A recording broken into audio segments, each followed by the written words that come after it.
tu mamá. Aquí solo importa nuestro amor. Te quiero. The music has a lot to do with it.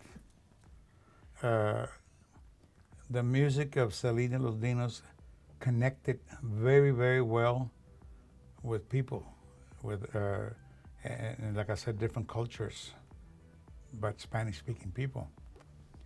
I think that and her music, her songs was always clean. They were never vulgar. The music was danceable. You have an artist that has a beautiful personality.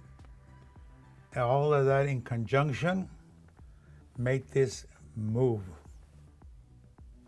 And I think where we're at now, if I can add to that, I think where we're at now with Selena's legacy is there is a whole new generation that people that were fans of our music has now passed that on to their children, and their children are passing it on to a newer generation.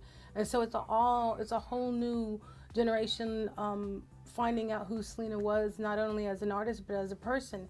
And I think that's why we are talking about her today. 25 years later, that's a huge legacy that she has definitely left behind. And clearly we can't do that without our fans. I mean, we play a role in that, clearly. I mean, we power that, along with our record label. And the fans we have social media, so people like to share. It's like you just click YouTube and she's right there live in concert. Anywhere that and you're it's going. Awesome. It's a really beautiful thing. And so we're really honored at the fact that we're able to honor her.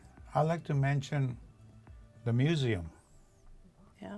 Because we get a lot of people from all over the world. We've had people here. Last week had some people from Australia. And we get people from Europe, the Caribbean islands, Central America, Mexico, South America. Last year we had come to visit our museum, over 22,000 people. That is more than all the city of Corpus Christi museums put together. Yeah. What makes them come and make trips from so far off to come here? Because they remember Selena. Yeah, the love for her. We could be here all day. Yeah. We're coming up with things like that. I mean, But Selena was a beautiful human being. Us humans have that something that if you see a person on television, you've never seen that person before, but you can decide immediately whether you're going to like that individual or not. I don't know what it is, what you call it. So evidently, people love Selena, and that's why they come. And they spend a lot of money traveling over here. Yeah. I think one of the things that why people love her so much, and why I mean, clearly she was my sister. I love her so much. But one of the things, I think the two best qualities about Selena, one, she was generally kind-hearted. Mm-hmm. She didn't really realize how kind-hearted she was. That's one. But more importantly, she was also funny. She was funny in a quirky way, like just silly. But then she was that person that would say a joke and it would be wrong, but then she would laugh at the fact that she said it wrong, and then it just became even... Get everybody laughing. Yeah, everybody would laugh, and she would make more fun of herself because it was said wrong, and she just had this really good sense of humor. She always would make us feel good, you know what I mean? Like always just trying to hey, how are you doing? And when she said, hey, how are you doing? Or she ever came up to a fan and she'd be like, oh, I love your necklace. Yeah. She wasn't just saying that to you because she wanted you for whatever reason. She was saying it because she truly meant it. And I think that's another reason that people loved her. Oh, if a person tells Selena, or Selena would tell him, or they would say, Selena, that's some beautiful earrings you got there. She would take them off and give it to him. Yeah. I would just say, take them, I got one. Okay. She this girl admired the boots that she was wearing, and she had just gotten those. And she took them off, and she gave them to her. And she tells the young man, the road crew, go get me my other shoes in the bus.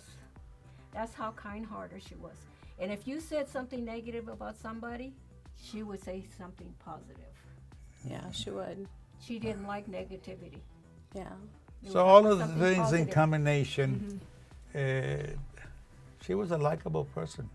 No, I'm smiling because I'm listening to these stories and I'm listening to Mom's story and I mean it's like Dad said, we could sit here all day and tell a lot of stories and some we choose to keep to ourselves. You know what I'm saying? Because we have that right, and some we choose to share with the public.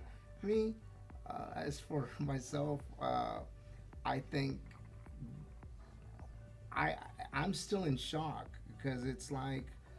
Our lives, ultimately, Selena not being here has changed our lives, and it even feels weird doing this interview here for me, because I feel, you feel an absence, and that's never going to go away.